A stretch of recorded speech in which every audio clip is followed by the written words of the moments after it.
New testimony coming out of this House Epstein probe. The recent Epstein files showed the DOJ had leads on these people in Epstein's orbit and others redacted, as you see. This was a big, important document that we only got from the new files. And the DOJ only ultimately prosecuted one, Maxwell. We only know that because Congress overruled Trump and forced out those files. Now, some of the same members of Congress say they are doing basically some of the investigative work that the DOJ failed to do. And that would stretch back from the recent Trump administration and the Biden administration, because these leads, if they mean anything, weren't deeply followed by the DOJ under successive administrations. That's the background. Here's what's happening today that's new. The House compelling a powerful billionaire who's usually behind the scenes, Les Wexner, to go under oath, to provide answers about his long business history with Epstein. He was interviewed where he lives in Ohio. Democratic lawmakers led this questioning today. Some Republican staff members, we're told, also attended. Now, Wexner's a key figure because we already knew Epstein made so much money off of him. This is one example of a photograph from the Oversight Committee with an individual redacted, again, under the reasons we've been told, but the two men having a drink, hanging out, whatever you see there. Now, Epstein made money off this man, and we know big sums were also returned. Now, lawmakers say their evidence shows over $1 billion cumulatively went from Wexner to Epstein, and that he's in the files over 1,000 times. You're looking at one file, one photograph. There are many, many other references and contacts with him. Now, that $1 billion is part of the fortune that ultimately propped up Epstein's crime spree. And it's been documented that Wexner, back in the day, cut ties with Epstein around his first legal problems in Florida. And if you think about some of the people who've gotten in trouble recently, you remember a lot of them are being basically held to account because after Epstein's conviction for a sex crime involving a minor, what they call soliciting prostitution for someone under 18, and people years later were in contact with him, and they got in trouble for that. This one is a little different. Wexner can show and point to evidence, financially and otherwise, there's documents that they cut ties around that time.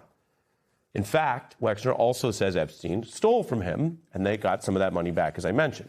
Now, today, the new Wexner testimony includes a public statement where he describes how, despite his own business skills and, purported acumen and intelligence, he says he was duped by a world-class con man and that he regrets ever having met him.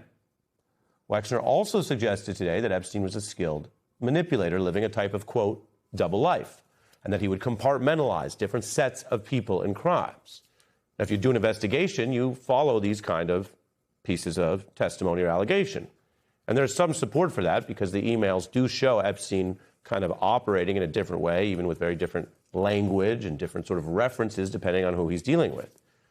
The key question that I'm going to get to here is whether Wexner knew that or not. Wexner suggests that he was only and essentially one of Epstein's financial victims, and others were Epstein's sex trafficking victims, and that basically Epstein had a lot of people fooled.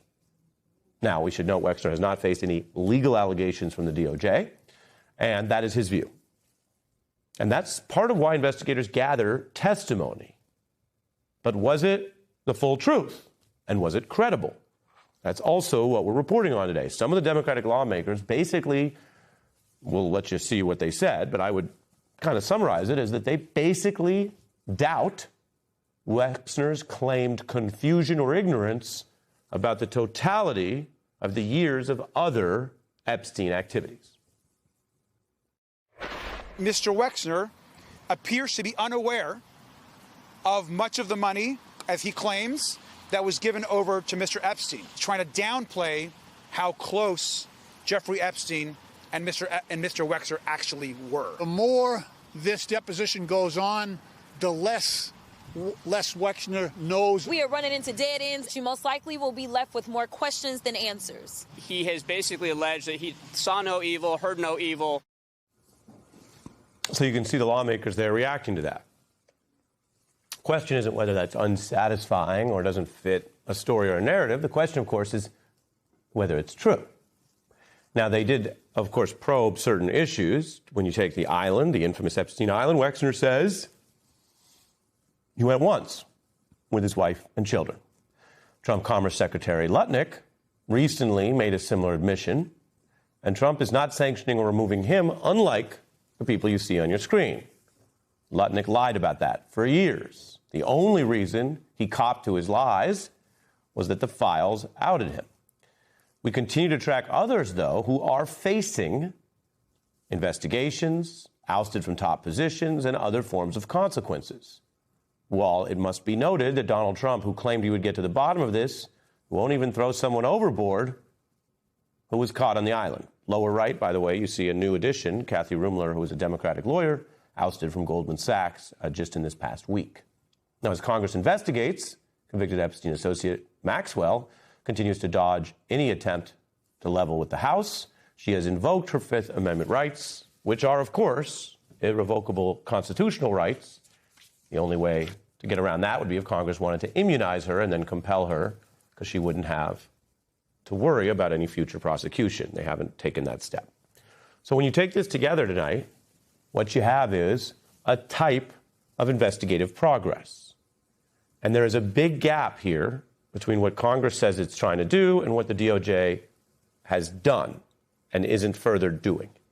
And while much of this has been in the heat of this MAGA era, this second Trump term, any reliable, serious allegations that the DOJ didn't chase down obviously goes back more than 2 years, given that Epstein died in 2019, and includes the Merrick Garland DOJ as well.